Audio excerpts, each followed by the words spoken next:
प्रेरणा का स्रोत। दोस्तों, जिंदगी है तो संघर्ष है, तनाव है, काम का प्रेशर है, खुशी है, डर है, लेकिन अच्छी बात यह है कि ये सभी स्थायी नहीं है। समय रूपी नदी के प्रवाह में से सब प्रवाहमान है। कोई भी परिस्थिति, चाहे खुशी की हो या गम की, कभी स्थायी नहीं होती।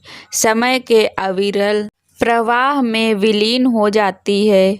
ऐसा अधिकतर होता है कि जीवन की यात्रा के दौरान हम अपने आप को कई बार दुख, तनाव, चिंता, डर, हताशा, निराशा, भय, रोग इत्यादि के मकड़जाल में फंसा हुआ पाते हैं।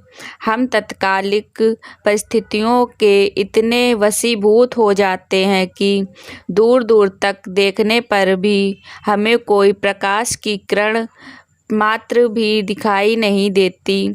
दूर से चींटी की तरह महसूस होने वाली परेशानी हमें नज़दीक आते आते हाथी के जैसा रूप धारण कर लेती है और हम उसकी विशालता और भयावहता के आगे समर्पण कर परिस्थितियों को अपने ऊपर हावी हो जाने देते हैं।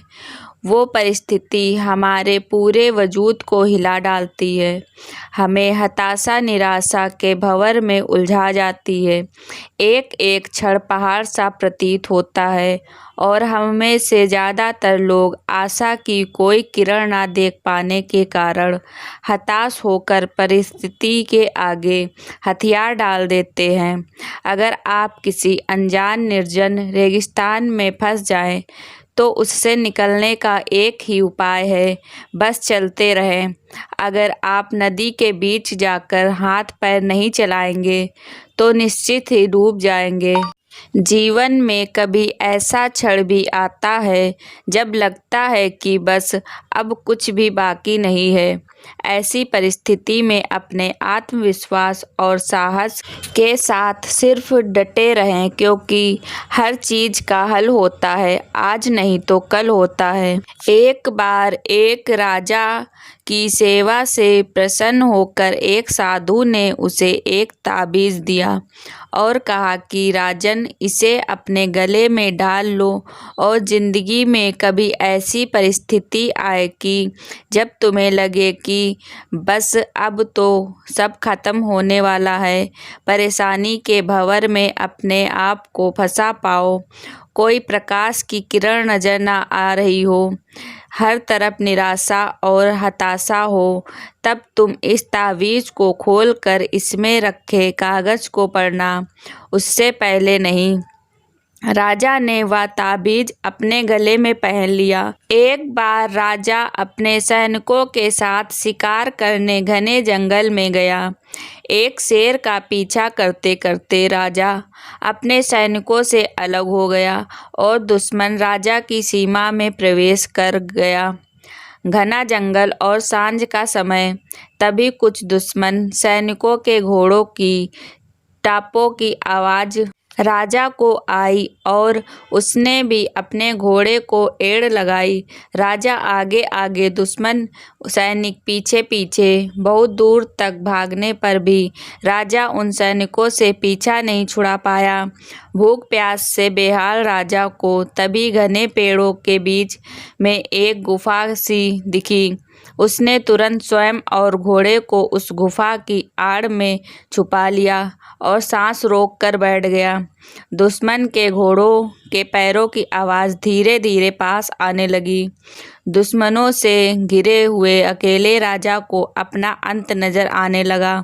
उसे लगा कि बस कुछ ही क्षणों में दुश्मन उसे पकड़कर मौत के घाट उतार देंगे।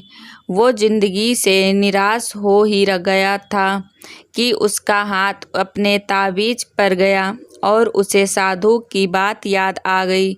उसने तुरंत ताबीज़ को खोलकर कागज़ को बाहर निकाला और पढ़ा। उस पर्ची में लिखा था, यह भी कट जाएगा।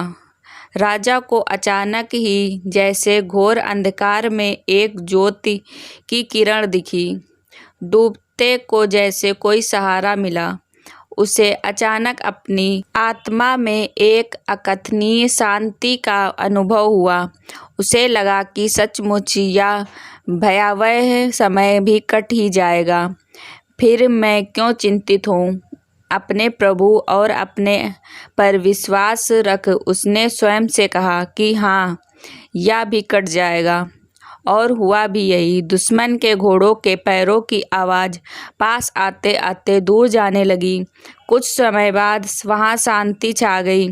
राजा रात में गुफा से निकला और किसी तरह अपने राज्य में वापस आ गया। दोस्तों, यह सिर्फ किसी राजा की कहानी नहीं है, यह हम सब की कहानी है। हम सभी परिस्थिति, काम, तनाव के दबाव में इतने जकड़ जाते हैं कि हमें कुछ सूझता ही नहीं है।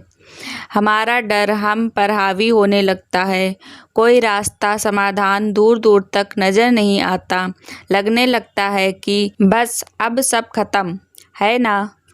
जब ऐसा हो तो 2 मिनट शांति से बैठिए, थोड़ी गहरी गहरी सांसें लीजिए, अपने आराध्य को याद कीजिए और स्वयं से ज़ोर से कहिए, यह भी कट जाएगा।